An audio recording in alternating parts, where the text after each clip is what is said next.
4 ITV companies have lost their licences in the franchise auction held by the Independent Television Commission. Thames, TVAM, TVS and TSW will be replaced by rival operators when the new Channel 3 network begins broadcasting in 1993. The licence applicants, 40 in all, had to pass a quality threshold after submitting their cash bids. Both TVS and TSW were the highest bidders in their areas, and they are among several losing groups considering legal action against the ITC's decision. These are the main changes. In London, Thames TV was outbid for the weekday franchise by Carlton. TVAM lost the breakfast TV franchise to the Sunrise Consortium. TVS in the southeast of England will be replaced by Meridian, and TSW in the southwest will give way to West Country Television. Our Home Affairs correspondent Robert Parker looks at today's winners and losers and what the auction will mean for British television. Today's announcement by the Independent Television Commission in Knightsbridge brings to an end one of the longest-running cliffhangers in the history of television. A situation created by the Broadcasting Act of 1990, which suggested that the 16 ITV franchises would no longer be awarded to those companies deemed to be the best, but to those who bid the highest price, providing certain quality thresholds had been met. In the event when the decisions arrived by fax at television offices around the country at 10 o'clock this morning, it became clear that for the most part, quality considerations had shone through, and that the highest bid was not the only factor. Indeed, 8 out of the 16 winners got their franchises with lower bids than their rivals. There were 16 franchises up for grabs, including the breakfast licence. The ITC has made 4 major changes to the existing structure. Thames Television, which for the last 23 years has run the London weekday service, is to be replaced by Carlton Television, which will commission outsiders to make all its programmes except news and will employ 1,000 fewer staff than Thames. TVS, which has operated ITV in the southeast, has lost its franchise to Meridian, even though Meridian put in a bid substantially lower.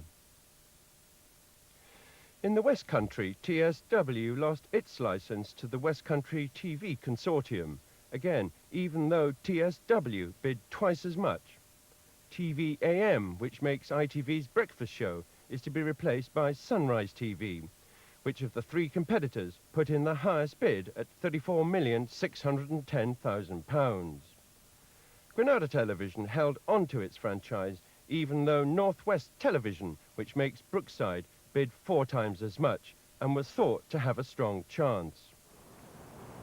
Perhaps the biggest upset involved the displacement of Thames Television. The company which built its reputation with programmes like Minder is the single richest ITV area. It employed 1,300 people, 1,000 of whom have today been told they'll lose their jobs. It now plans to become an independent programme maker. I'm devastated on behalf of those production staff. They have worked very hard indeed for the London region and indeed for the whole network. They've carried a very heavy load on behalf of ITV, which is the #1 most popular channel in this country, principally because of Thames programmes, which are almost half the autumn schedule's successes. Thames will be replaced by Carlton Television. Carlton has already been involved in television facilities and production at a high level. Go on, Lewis! The makers of the highly successful Inspector Morse, Carlton thinks that it can devote more money to programme making by getting rid of expensive studio complexes. We are confident that we can do that. We think that our operating costs will be lower. We are confident that we will have adequate funding available for programming and run a profitable business. The only franchise that appears to have been won solely as a result of the price is the one held by TVAM. Of the 3 bids, Sunrise's £34,600,000 beat Daybreak's bid by £1,250,000. TVAM itself only offered £14.25 million, all that it thinks breakfast television can support. I do not believe that Sunrise will be a profitable company. I predict that Sunrise will be bankrupt in 1994. It's an extraordinary decision. The experience of TVS, losing despite its much higher bid, is just one of several financial curiosities thrown up by the new bidding system. And the poker-like gamble that was involved in the process is illustrated by the huge variations in bids submitted for rather similar areas.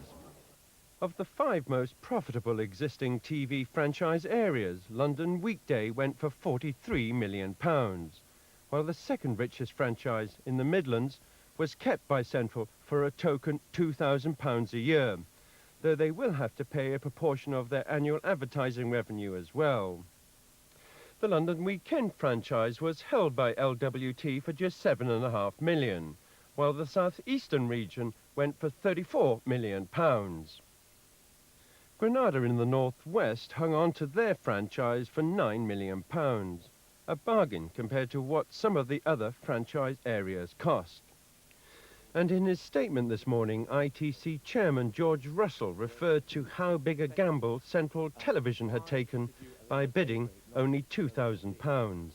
Given the fact that he was able and had the nerve to take that risk, he should probably also be given the £1 million and fired the next day as well. It's very risky. Originally, the then Prime Minister, Mrs. Thatcher, had intended in the government's broadcasting white paper that the ITV franchises should be decided solely on the basis of the largest bid. But today's decision underlies just how much George Russell and the ITC have quietly managed to get the idea of quality built back into the decision-making process, something that Russell himself today acknowledged. What has happened, we've taken a stand, a very strong stand for the last 3 years.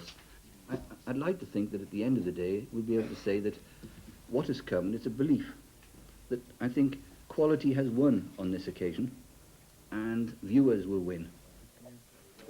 But some of the people who lost, like Phil Redmond of Northwest Television and Richard Branson, who had bids in for 3 franchises, are now considering legal action because they feel that by making the highest bid, they should have won. Similar actions are being contemplated by TVS and TSW. Our financial bid was slightly better than Carlton's, and therefore we feel that the ITC should have actually given us the licence and not Carlton's. We made the highest bid by far of all 3 applicants, so we were confident of our business plan. I shall certainly be talking to my colleagues at the board to consider our next action, which may well involve legal resource. But the future that ITV companies like LWT were celebrating tonight with champagne is an uncertain one. For from 1993, the national network of programmes will be decided on by a new figure in television called the Central Scheduler. The ITV companies like LWT will have no guaranteed access to the national network as they've had in the past. And in Europe, other television groupings are looking hungrily at Britain, now that what they regard as the crazy franchise system is out of